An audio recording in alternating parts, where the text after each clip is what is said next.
You also like to use, you love to use the English language Yeah. as joke material, colloquialisms, cliches, idioms, slang expressions. Does a comedian have to have a love of language or an especially large vocabulary in order to perform his craft? No, the nice thing about comedy is that there are so many different ways to achieve the goal of laughter.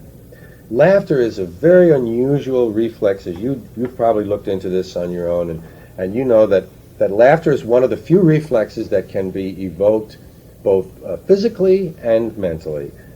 We can make a person laugh by giving them a mental image of something funny, or we can tickle that person and evoke the same physical characteristics. The same thing happens to the heart rate, the breathing rate, and the endorphins in the brain. It's a healing art, comedy. It has power to transform people, even in the short term and in the long term. I believe that. And scientists are looking into it more. It was always considered too frivolous to look into.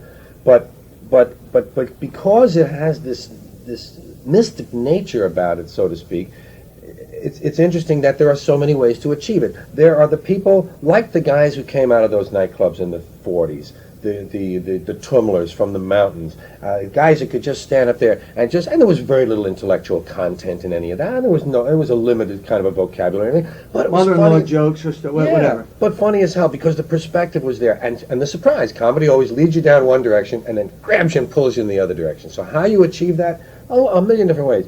Carol Burnett probably doesn't write, I don't know this for a fact, but probably doesn't write a lot of comedy material over the years, gets up there and takes these sketches, adds her body to it and her sensibilities, and all these wonderful things happen. Mort Saul, very little movement on the stage. No different voices, no different faces, no bodily stuff, just the intellect at work, pointing out ironies.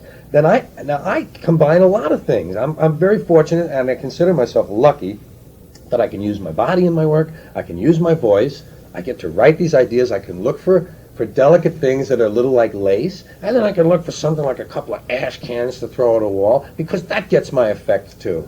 So the vocabulary It's not a necessity, obviously. not a necessity.